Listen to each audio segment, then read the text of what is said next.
ప్రభునామానికి స్తోత్రం. మీకు అందరికీ వందనాలు. మీ అంశం ఏంటంటే మీ విషయమై మీరు జాగ్రత్తగా ఉండండి. ఈ లోకంలో ఎవరి విషయమై జాగ్రత్తగా ఉండాలట?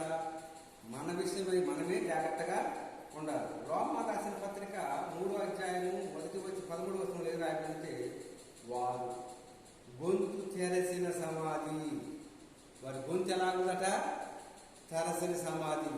ఎవరిని సమాధి పెట్టాలా, గొంతు పెట్టాలని చెప్పి తిడతా చూసినా జన్మ. కనుక వారు నాలుకతో మోసం చేయదు, నాలుకతోటి మోసం చేస్తారు. అనేక సార్లుగా ఈ నాలుకతోటి మనం అనేక మంది మోసం చేస్తూ ఉంటాం. దేవుని స్తోత్రం. కనుక అట్టి పని వారు చేసేవాళ్ళంగా మనం ఉండకూడదు. వారి పెదవుల కింద సర్పవిషం ఉన్నది.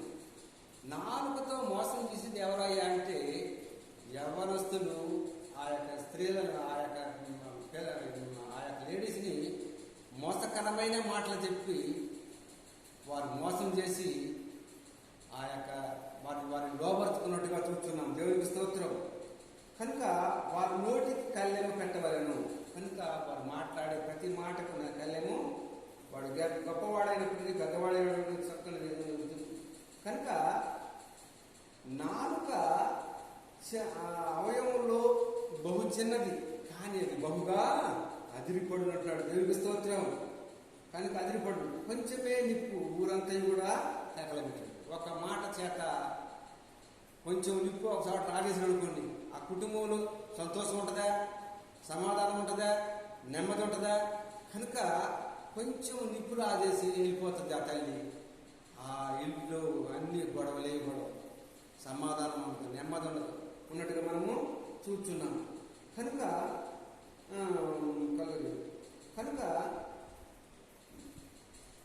కనుక శరీరములకు మాలిన్యము కలుగుచేయు నాలుక అదుపులో పెట్టకపోయినట్టయితే నరకానికి పాత్రుడవుతున్నాడు. దేవునికి స్తోత్రం. శరీరంలో ఉన్న నాలుకను అదుపులో పెట్టకపోయినట్టయితే వాడు నరకానికి పాత్రుడైనట్టుగా మనము చూస్తున్నాము. దేవునికి స్తోత్రం.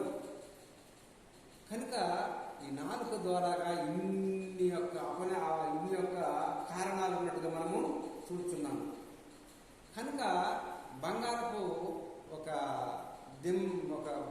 బిస్కెట్ పట్టుకొచ్చి బంగారపు పైన పూత వేసి ఇది నిజమైన బంగారం అని చెప్పి మోసం చేసేవాళ్ళు అనేక మంది ఉన్నారు. దేవునికి స్తోత్రం. కనుక ఈ లోపల మనం మోసం చేసే వారిగా ఉండటానికి వీలు లేదు. దేవునికి స్తోత్రం. కనుక కీర్తన గ్రంథము 52వ అధ్యాయము 3-4 వచనాలు, మేలు చేయట కంటే కీడు చేయటే వారికి ఇష్టం. ఈ లోకంలో మేలు చేసేవాడి కంటే కీడు చేయటే వారికి ఇష్టం. ఆ నాలుగుతోటి కీడు ఎంతవరకు వాళ్ళు కీడు చేయడానికే చూసినట్టుగా చూస్తున్నాము. నీతి కంటే కీడు చేయటే వారికి ఇష్టం. నీతిగా చెప్పడం, మంచి మాటలు చెప్పడం కంటే కీడు చేయటం వారికి ఇష్టం. కపటమైన నాలుక నాశనకరము. కపటమైన నాలుక నాశనకరము అంటున్నాడు. దేవునికి స్తోత్రం. కనుక ఈ లోకంలో ఉంటున్న మనము ఆ యొక్క నాశనకరమైన మాటలు పలకడానికి వీల్లేదు. కనుక ఈ లోకంలో ఉంటున్న మనము దేవుని మాటలు, మంచి మాటలే మనం పలకాలి, కానీ చెడ్డ మాటలు పలకూడదు. యెజబేలు భర్త రాజుగా ఉన్నప్పుడు ఒక ద్రాక్ష తోట కోసము ఆ యొక్క నాబోతుని చంపించింది. దేవునికి స్తోత్రం. చివరికి ఆమె పాపాన్ని మూట కట్టుకున్నట్టుగా మనము చూస్తున్నాము. చివరికి ఆమె చావు ఆ యొక్క భవనం మీద నుంచి కింద పడదోసినప్పుడు కుక్కలు నాకినట్టు. దేవునికి స్తోత్రం. కనుక మనము అట్టి అబద్ధమైన మాటలు పలకకుండా మనం అనేకులకు మంచి మాటలు మాట్లాడుతూ మంచి ప్రవర్తన కలిగి జీవించాలని ఈ కొద్ది మాటలు ముగిస్తున్నాను. ఈ కొద్ది వాక్యం దేవుడు దీవించిన గాక. ఆమె కృష్ణాపరిచి చేసిన ఛానల్ను సబ్స్క్రైబ్ చేయాల్సిందిగా కోరుతున్నాము. ఆమె